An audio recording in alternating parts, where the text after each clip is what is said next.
Namaste and a very warm welcome to all of you on Sarva Gunn Sampann. I'm your host Anu, and it's my privilege today to host a woman on this show who values selflessness, love, spontaneous service, and respect for the individual. Her strengths include communicating with respect, being a servant leader, and her connection to divinity. Please join me in welcoming Srimati Sharmila Sanka to the show. Sharmila Garu, it's great to have you. How are you doing? Doing great, Hanu. First of all, thank you so much for inviting me. I hope we'll have a wonderful time. I'm looking forward to it. I'm looking forward to learning from you about your journey, understanding your personality, and what is it that makes you so special and so unique in so many ways. So really excited about that. So we'll get started with our first segment, which is Bachchpan Ke Din. And here, love to learn about your childhood. What were the early influences, early influencers? Where did you grow up? How was your immediate environment, your friends, your family, all of that like? So please take us back in time with Bachchpan Ke Din. Sure, Anu. We were actually like six of us, like six siblings. And then I'm the youngest in my house. So I got so pampered, I should say, but not a spoiled kid for sure, because my parents, both of them, my mom and my dad, they were very devoted. My dad, especially, he was very, very devoted. And my mom, besides devotion, she never wanted us to be really like superficial in our devotion and all. She wanted service and treat everyone equally, especially all the religions. There are different paths to the same God. She taught us from our childhood. So she is a great influencer in my life, my mom. I studied in Tuni, in Andhra Pradesh, East Godavari district. And I had my until my 12th grade. I think until my 10th grade, I studied in Tuni, and there were no English medium colleges for intermediate. So I had to study in Rajahmundry, where there was a women's college. And one thing I forgot to tell you, my dad, he was very, very traditional. So we were all brought up in a very traditional manner. My dad was not willing so much to join us in any co-education institutions. So he put us in a women's college, and that's how I landed for my 11th and 12th grade. We used to play sports in the schools and nothing beyond school. We didn't have all these piano classes and all these way in our days. So all we did was like we used to chant some devotional stotras in the nights after the school. My mom would make all of her siblings sit together and then chant these shlokas, and then she would explain. She is the author of Ratna Ramayana. So she would read us about, she would tell us stories about Rama, Krishna, and different faiths also. So that's how I grew up. I didn't really do much. I didn't really do much like all these after school activities that our kids are doing right now. We never did anything much in those times. But you definitely had a very enriching home environment, and focusing on those things so early on, definitely contributed to your development as someone who values those things. So that's great to know. I guess now we're entering into our next segment, which is Ye Kahaan Aa Gaye Hum. And here I want you to talk about what happened once you left home. And this is your journey well into your adulthood, your marriage, your relocation, and all of that. So take us down that memory lane. Sure. After this 12th grade, I studied in Sri Sathya Sai Institute of Higher Learning. I should say that's a stepping stone for my life, without any doubt. Otherwise, I would not be what I am today. So I definitely owe everything to that institution, my alma mater, where I learned so many things besides what my mom taught me. And so it's like a life of it's a culmination of various things. We would do yogasanas, we would sing bhajans, we were taught multiple faiths, and being independent. And we would do reliance activities in the college. We would do debates, dramas, dance, whatnot. So I learned a lot in that institution, helping each other out and different things. And I studied my bachelor's and master's there. So after that, I got married. First, initially, I didn't want to leave India at all. I used to think Bharat Mahan, and I would not leave my country. So I never ever thought of leaving my country. But I got married, and with my husband, I had to move to USA. So first, I landed in Arkansas. Uh, so when I went there, I know it's completely new, and surely that homesickness and all would feel, but still, my husband was very loving, thanks to the Lord. So it went very fine. Of course, a few challenges would be there where there is a completely change in the culture, where we were taught differently, we were brought up in a different way. Whereas when we came here, we were exposed to various things, different kinds of faiths, and so I really learned a lot after coming here. I think any culture, I always see that there is a mix of good and bad, and I think we should never judge any culture or God or faith. Personally, that's what my belief is, because everywhere we have these pros and cons. So the best thing I did was to pull everything that is good in this culture. I pulled everything. I imbibed everything that is good in our Indian culture. So I have a mix of both these cultures, and I respect both of them so much for that reason. I absolutely love and respect every word you're saying about being inclusive in the truest sense, imbibing the best from every culture. And like you said, faith is very personal, so you should never be judgmental or think of yourself as superior and others inferior. So I really respect that, and thank you so much for speaking about that. Just a quick question. You said you did your BSc and MSc in Anantapur. What BA and MA, actually. Yeah, bachelor's and master's in Anantapur. so what did you study? What subjects did you study there? Political science, economics, and literature Okay, in got it. my graduation, and post graduation, I did literature. Got it. So I just had that little doubt.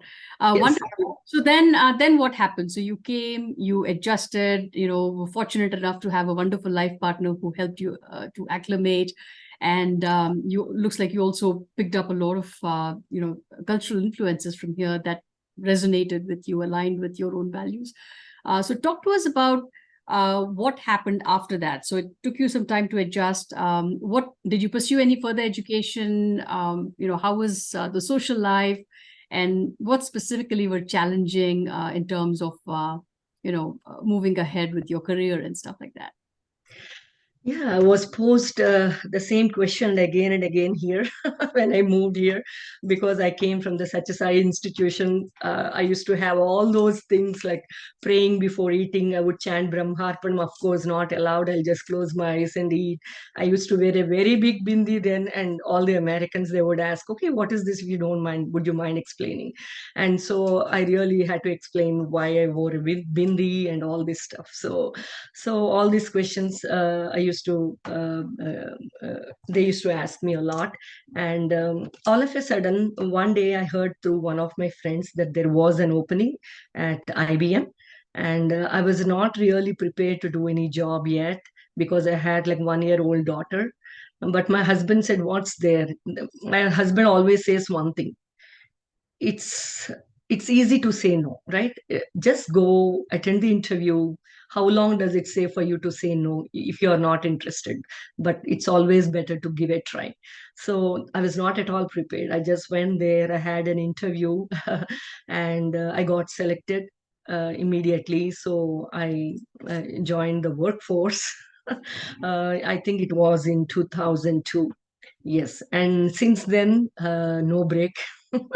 I have been working, And yeah, and afterwards, we lived in Arkansas for 10 years. I was very busy with the temple activities in Arkansas.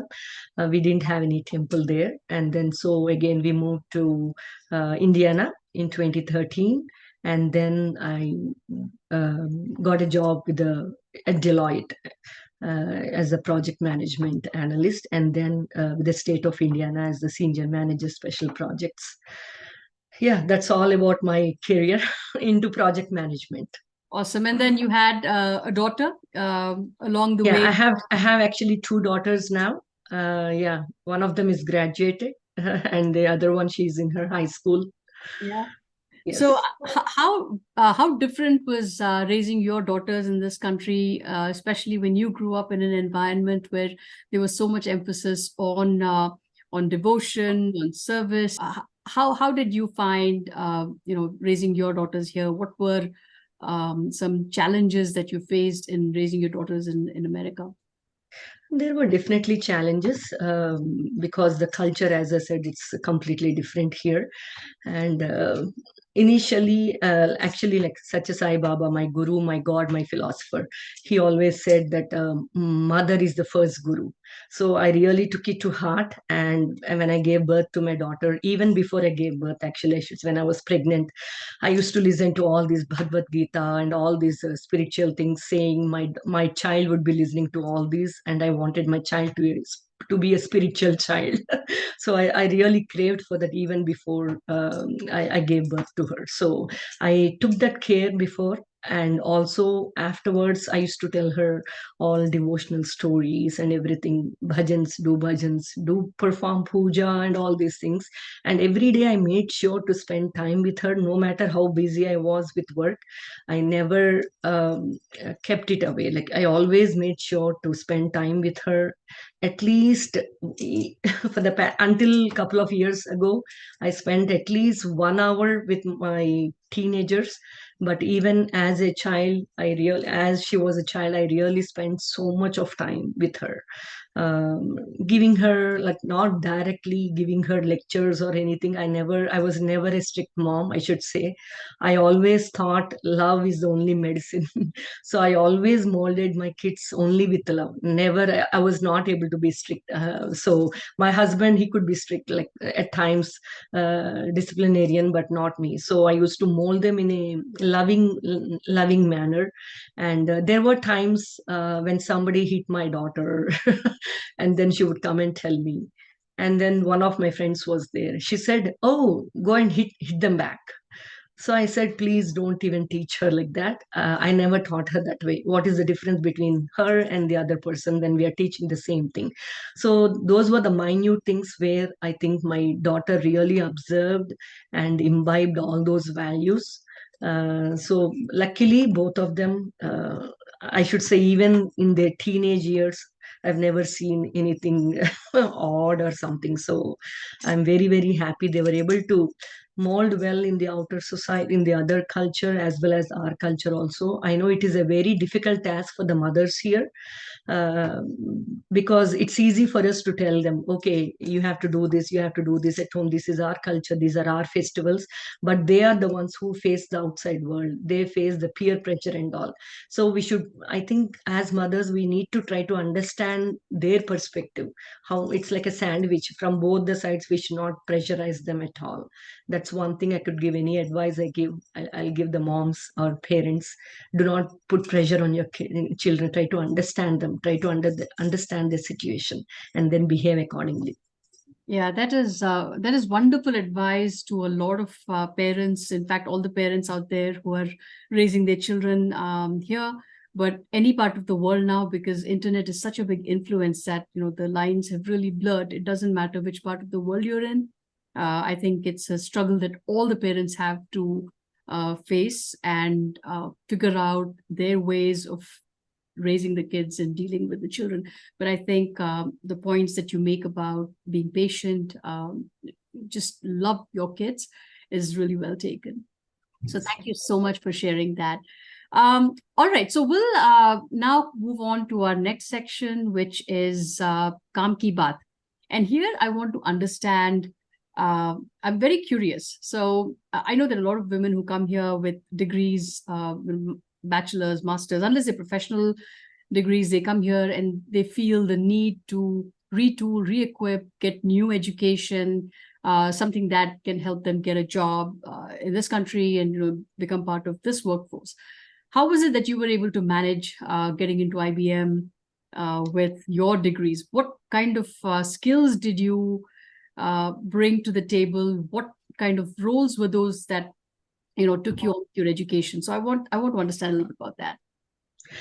Actually, I never had any software education or something before because I finished my master's.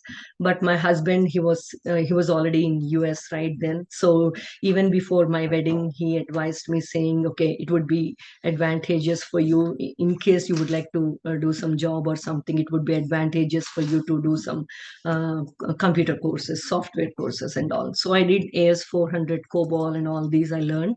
So I had my, of course, I don't say I'm a pro or something. At least I got to equip myself with those kind of skills and talents. So I did all those courses and then moved to US.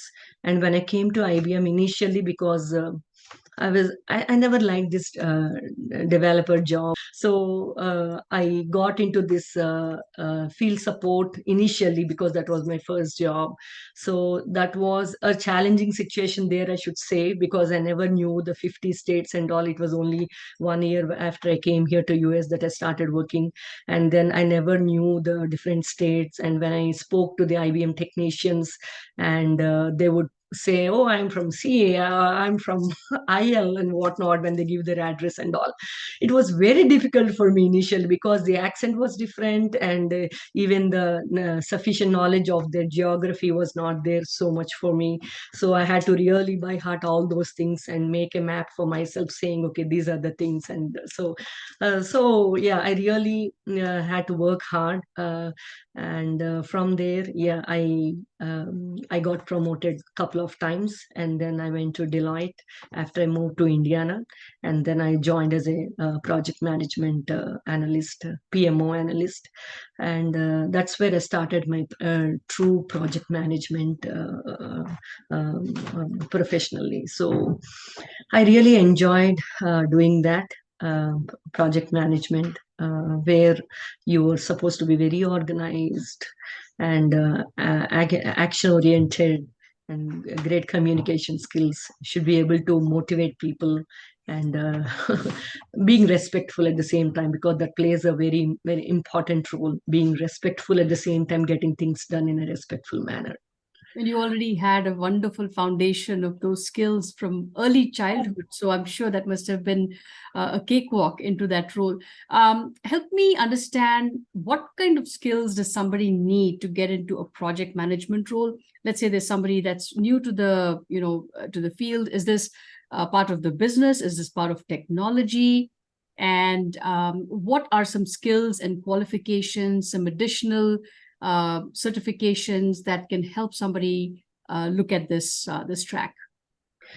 Yes, there are so many certifications like project management. It's called PMP, and there are some project management other project management certifications. When I was working for Walmart, after IBM, I forgot to say this. I had to move to India for my husband's job. He got an opportunity to be an expatriate to set up Walmart systems in Gurgaon, Delhi. So I had to resign and then move to India for 1 year along with my family. That was the most challenging part, because resigning my job and leaving everything, leaving my house, my kids' education, moving and all, it was difficult. That's when I did my SAP also. I took it as an opportunity since I was free for a year almost.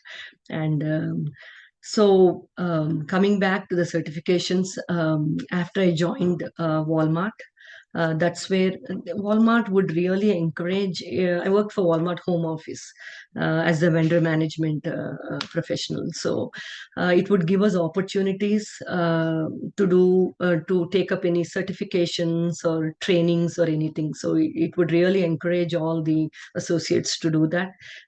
So I really did this project management, several courses of project management there. That was the base, I should say. and I did some Dale Carnegie for the leadership skills, and several other courses I took up. So for any person, I would say PMP is very difficult.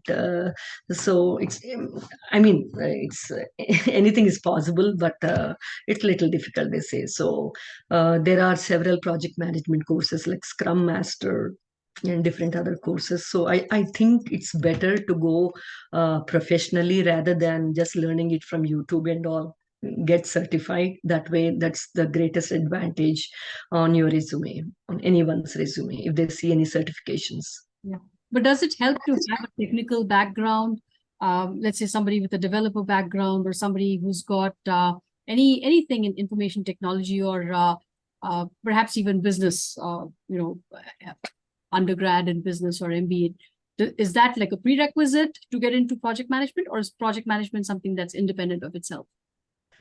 No, I think doing these courses definitely will give them the ability to think from a manager's perspective. Otherwise, there is no way for us to learn unless you are put into that project. So, or they can do some volunteer work if they don't have any job related to project management but would like to get into it. They can definitely do these courses, get certified, and then even work as a volunteer on some project. That way they'll have an idea how to manage a project, how to manage people in the working on the project. So these two I would definitely suggest. And how long does a course last? Like typically, what is the duration of each of these courses? Do you have some insight on that? 3 months, at least 3 months, I would say. Yeah. Yes. So you now work for the state of Indiana. Yes. What do you do for the state? The senior manager, special projects. I worked on non-technical as well as few technical projects also, like SharePoint implementation, COOP, continuity of operations plan, coming up with a COOP, this one for the entire agency, and several other projects. So that's all about my What is the hardest part of your job? What do you find, if you had to rank and say this is like, I rank it as the top most difficult aspects of my job, what would that be?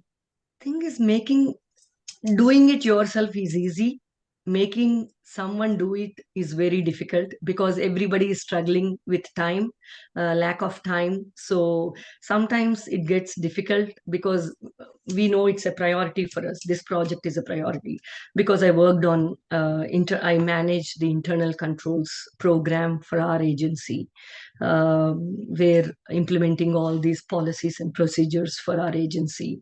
And I train them, all those folks, I train them how to write. I create the templates. I provide all the tools necessary for them. And then I want them to write an SOP. That's a simple example I can say. So I give them a due date saying, okay, by so and so you have to finish it. And sometimes, as you know, they have their own priorities. This is a priority for me, whereas it might not be a priority for them. So at such times, it will be very challenging. If you ask them 2 times, they may get offended. If you don't ask, your work may not get done. So I feel there is a thin line between demanding at the same time being respectful. There is a thin line between those. So I try to inspire them, saying, okay, I'm here to help you out. If there is any question you have, if you need any help with this, I'm here to help you out. Don't step back just because of this. And I give them occasional trainings whenever they need, so that they feel comfortable. I make them feel very comfortable. That way, it's not a very tedious work or something for them.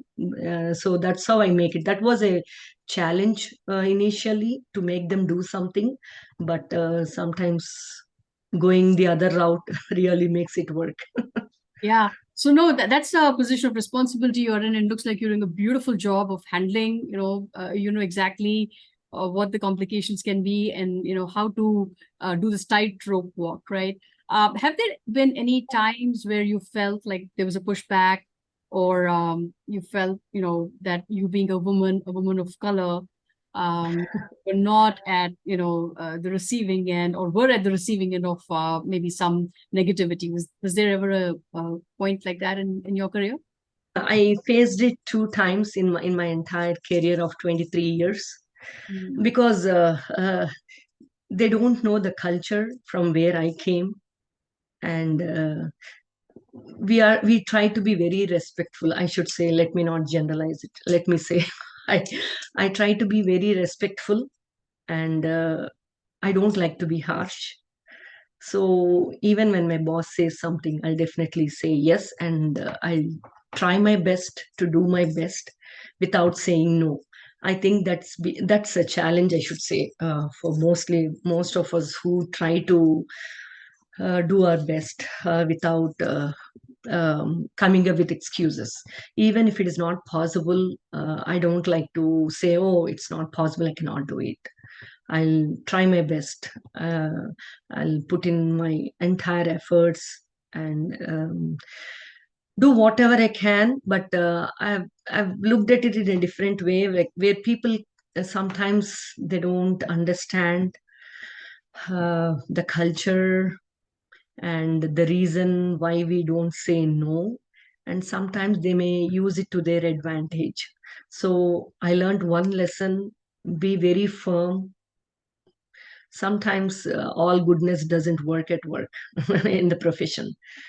So be firm, be open, and then openly say, okay, this is what. And sometimes they ask us to ask questions. When you ask, they get offended. So these are the several things I've learned at workplace. When you really ask a question, they feel offended. They feel, okay, why is she asking this question to a boss?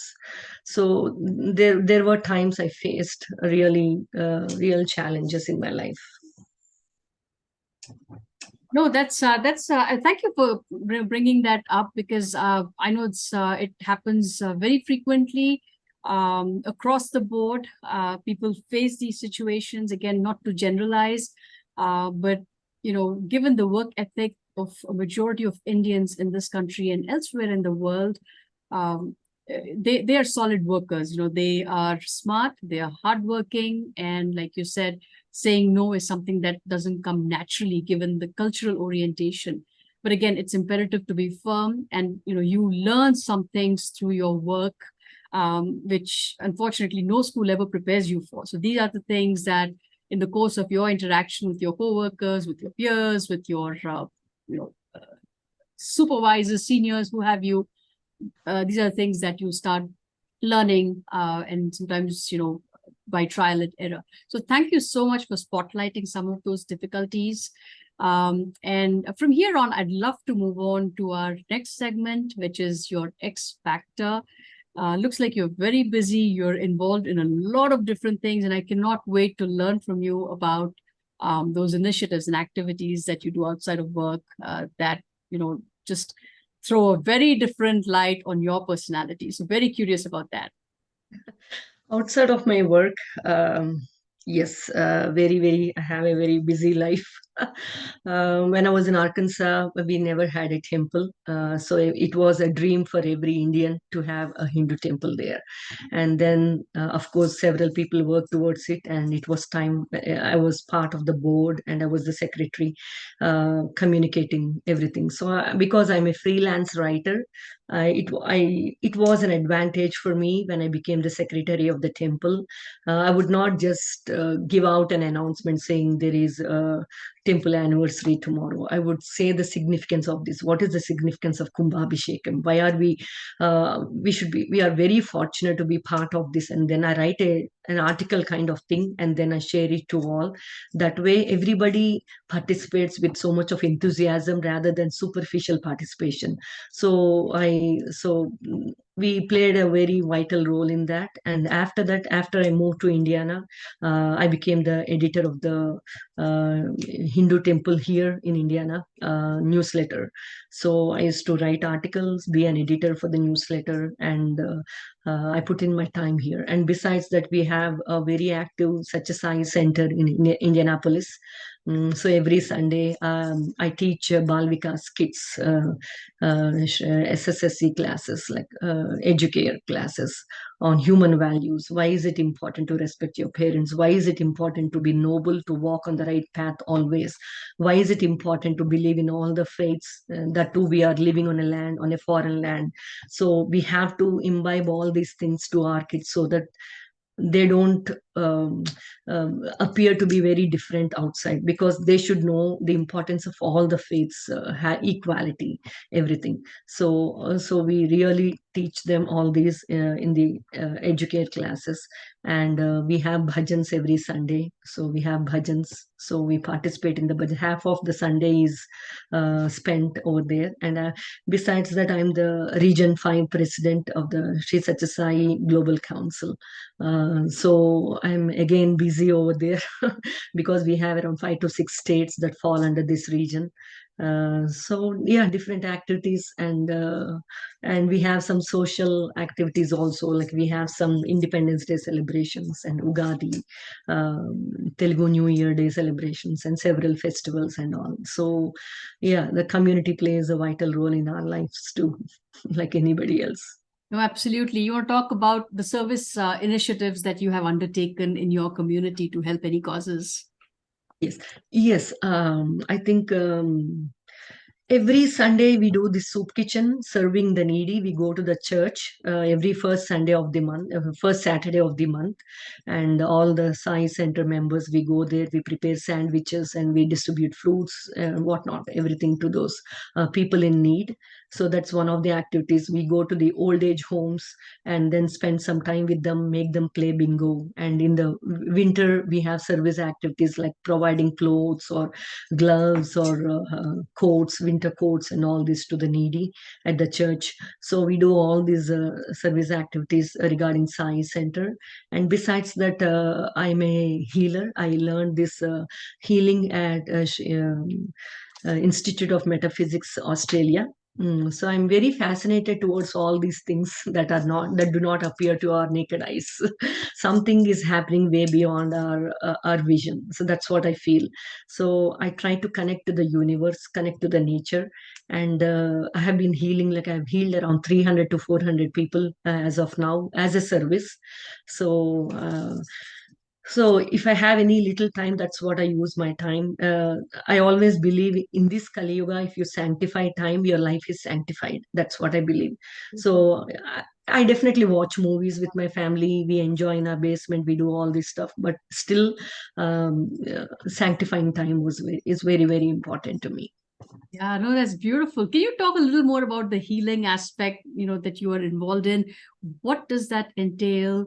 And how can folks reach out to you? Is there a website? If somebody wants to connect with you and learn more, is that something you're still doing? Or is it something you do, as time permits? Can you talk a little bit about that? I heard about this healing from my cousin, Kumar. So I was very fascinated after hearing all these stories. So I went to Australia. I stayed there for a week. And then I learned this healing from Margaret.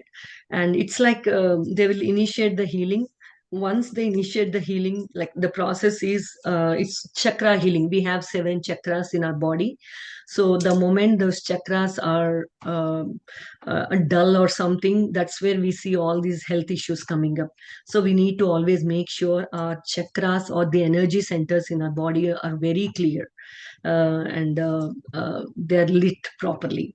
So when we heal, the energy comes. The moment I ask for healing from the universe, I can feel that energy rotating in my palm. So I it's a no touch healing. A person lays down, or it can be a distant healing also. Anything can be done. But I place my palms above their chakras. They have one chakra here, one chakra here, one chakra, throat chakra, heart chakra, navel chakra, like that. They have all these chakras. So I place my hands above their body, and then I'll wait until the healing comes. That person does not need to tell me what problem they have. So automatically that healing stops. Whenever enough healing has gone into that chakra, it stops. And then I move on to the next chakra. Like that, I move on to the all the chakras, and finally there'll be a point where it stops. That means no more healing is required at that moment.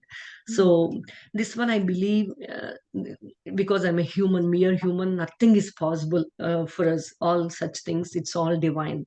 I think just because of the, if you have that faith and that empathy, like you have to heal somebody, all it takes is a pure mind, or at least that little empathy that you want to heal somebody from their pain. So because of this, I thought I would do something for the people around me. So I started World Peace Prayer on a Facebook. It's a Facebook page where almost every day I post a quote or something.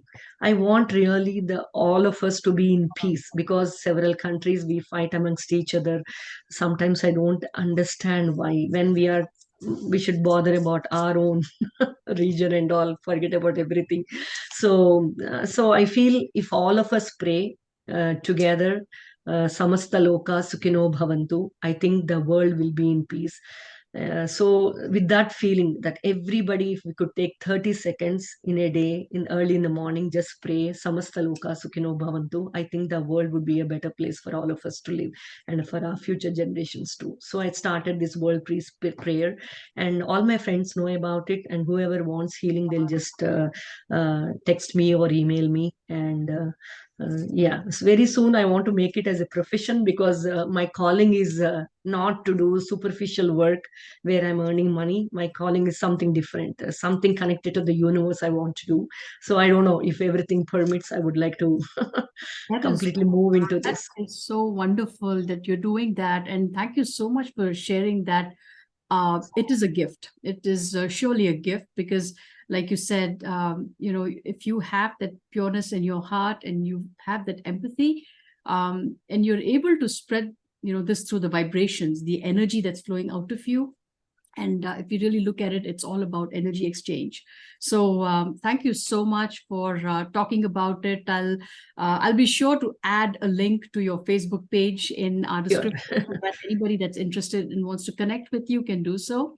But I also want you to talk about your culinary gifts that you have. I know that you have a lot of talent for cooking. So please share with our audience some of those initiatives that you're involved in. Sure. The best way to enter a husband's heart or someone's heart is through stomach. That's what I really believed in. So I always had that passion for cooking. As a child, I never learned cooking. As I said, I was really pampered.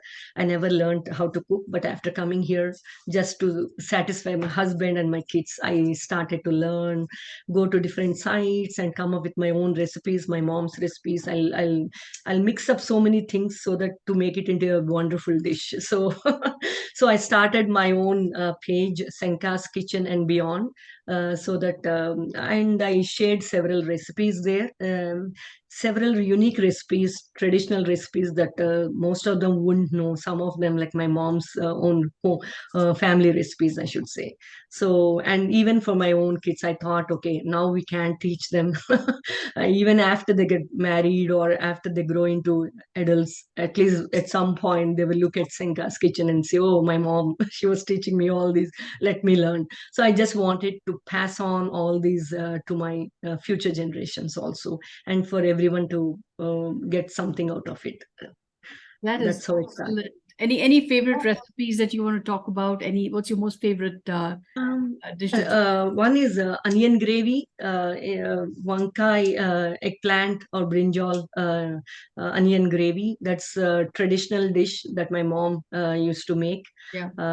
Just I can tell the recipe also. Love that. So, Love that. yeah, saute the onions, add some ginger, garlic, turmeric, and some curry leaves, red chilies or green chilies, and then fry them very well. Once they're brown in color, add some tamarind paste and very little sugar or jaggery to cut off the sourness, extra sourness. So, and then blend it into a coarse paste, not too smooth, not too rough, something coarse paste. Don't add water. And then again, I fry that in little oil. That way, it can stay for 1 month, this gravy. So you can add potatoes, fried eggplants, fried tindora, any vegetable you can add to this. So, and then at the end, just garnish with coriander and add some seasoning at the end also. So this is my mom's recipe. So I really like it. Watering. It's mouth watering. I'm glad after lunch, hopefully. So Yes. it's wonderful. Thank you so much for sharing. We'll be sure to give that a try. Awesome. We'll move on from this to our next phase, which is our next segment, which is self-care.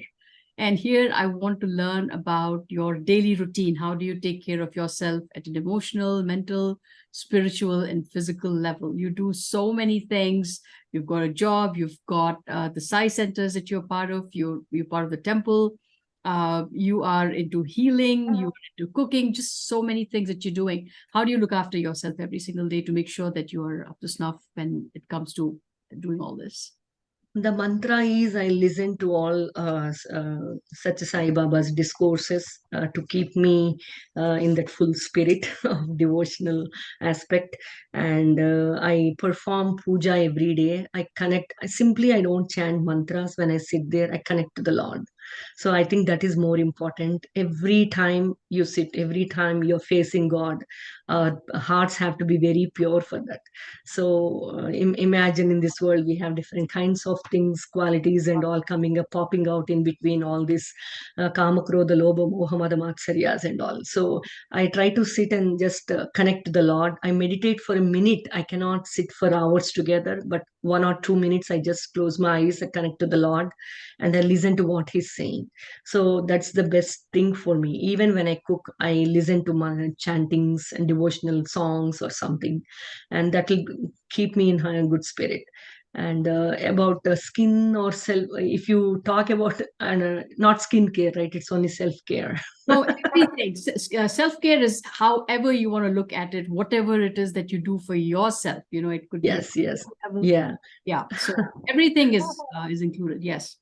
That's right. For skincare, actually, our traditional recipe, every Indian would know this basin powder, and I add some almonds, turmeric, and some oats and little rice flour. I mix them all, I blend them, and then even few sesame seeds. I blend them all together, and then I use it As a for my powder, or face pack. do you add water? I'm sorry. No, Do you- no water, just powder. Dry powder. Yeah. I put it in my bathroom. That way, whenever I want to wash my face, I use it once or twice a week. Yeah, that's the thing I use. What better Yeah. exfoliating powder than homemade? Yes, absolutely, All the stuff that absolutely. you can actually put into your body is what goes on your skin. So that is the added bonus.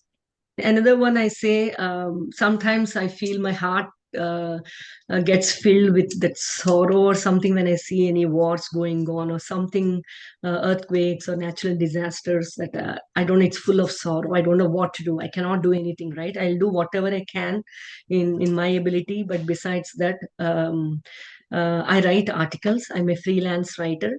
So something it's striking, I'll just write an article, and I feel like it's all out. I don't have any sorrow in me because I say a prayer, I write an article, and I'm done. I feel as if something it's doing something to the universe. That's what I feel. So that's how I really clear off my any energy, something like that.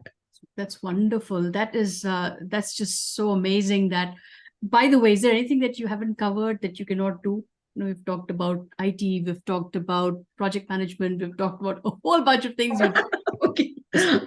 Just kidding. No, that is excellent. I'm really happy that you have you're multi-talented, multifaceted, and you find ways to express yourself through all these different outlets, through all these different channels.